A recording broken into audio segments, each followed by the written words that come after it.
Após o governo anunciar que o benefício do Auxílio Brasil deve ser mesmo de R$ 400, o ministro da Economia, Paulo Guedes, diz que estuda uma forma de alterar o teto de gastos. A regra limita o crescimento das despesas públicas à inflação e ontem o ministro afirmou que existe a possibilidade de antecipar a revisão do mecanismo fiscal. O tema está em discussão porque o governo pretende deixar 30 bilhões de reais de fora do teto de gastos para bancar os auxílios temporários. O compromisso fiscal continua. Estávamos estudando se faríamos uma sincronização de despesas, que são salários que seguem um índice, e o teto de gastos, que segue um outro índice. Estávamos estudando justamente se faríamos uma sincronização dessas despesas. Isso ampliaria, seria uma antecipação da revisão do teto de gastos que está para 2026, ou se ao contrário, mantém, mas, por outro lado, pede uma licença para gastar essa camada temporária de proteção. A declaração do Paulo Guedes está sendo bem mal recebida pelo mercado, né?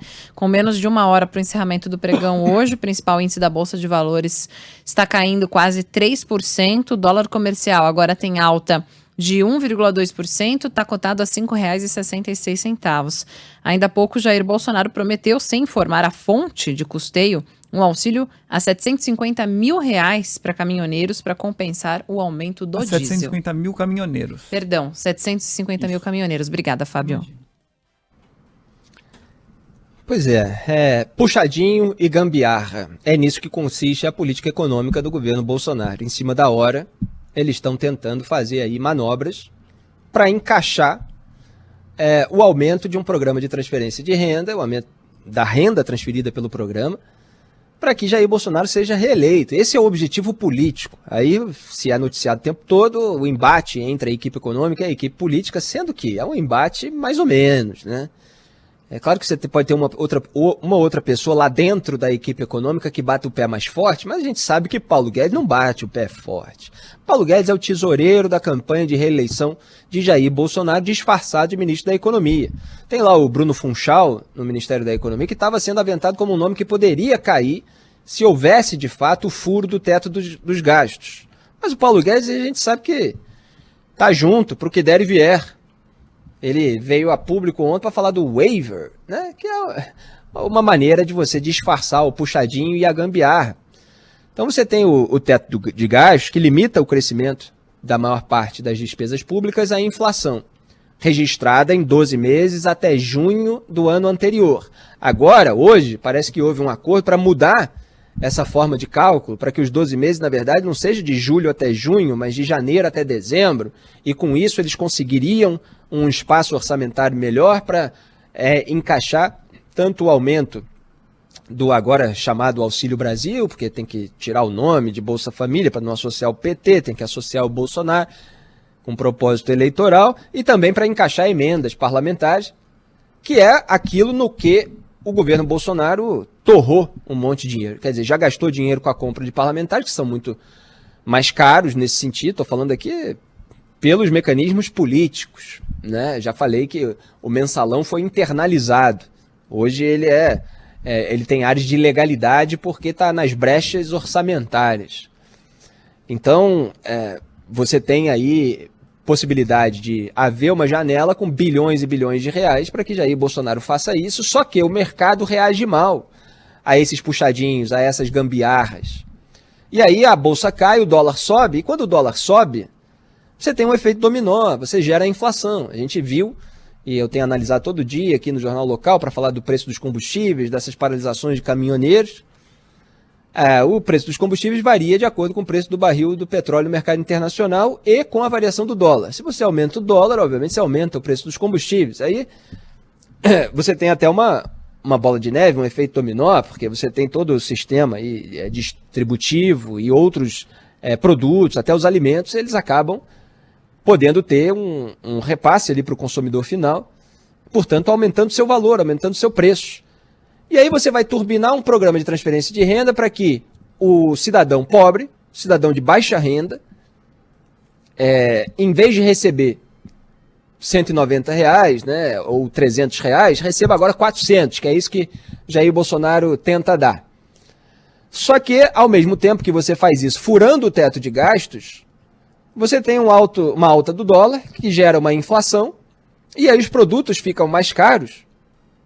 E quer dizer, aqueles R$400, eles na verdade não conseguem mais comprar aquilo que as pessoas imaginavam que poderiam comprar com R$400, porque os preços dos alimentos ficam mais caros.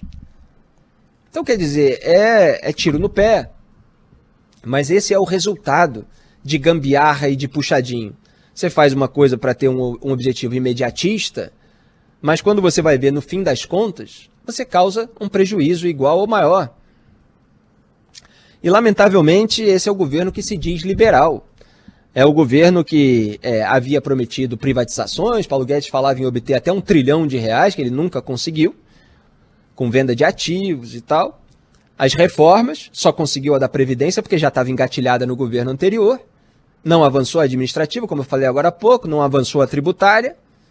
E o que ele avança? Ele avança é aumento de impostos, é calote nos precatórios, que são as dívidas decorrentes de processos judiciais, decisões judiciais, na verdade, processos concluídos. E agora você vem com o rombo do teto de gastos.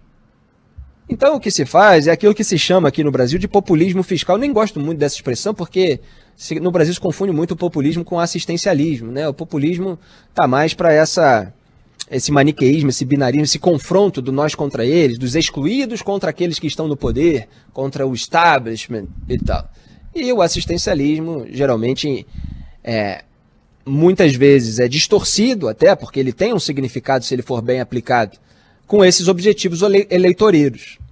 E é esse suco de Brasil, de bolso-petismo, em que o governo Bolsonaro, com a ajuda do Paulo Guedes, está incorrendo. Só queria chamar a atenção para um aspecto, falei aí da própria disputa do Lula com Jair Bolsonaro em torno da bandeira do Bolsa Família. Jair Bolsonaro tenta transformar em Auxílio Brasil, e o Lula lá falando que por ele eram R$600 e tal, fazendo aquela demagogia típica dele, para tentar acenar ali para a população da baixa renda, em nome da qual ele fala, embora enquanto governasse o Brasil tenha atendido muito mais aos interesses dos empresários mais ricos do país, como Eike Batista, Marcelo Odebrecht, Ricardo Pessoa, Léo Pinheiro, toda essa turma.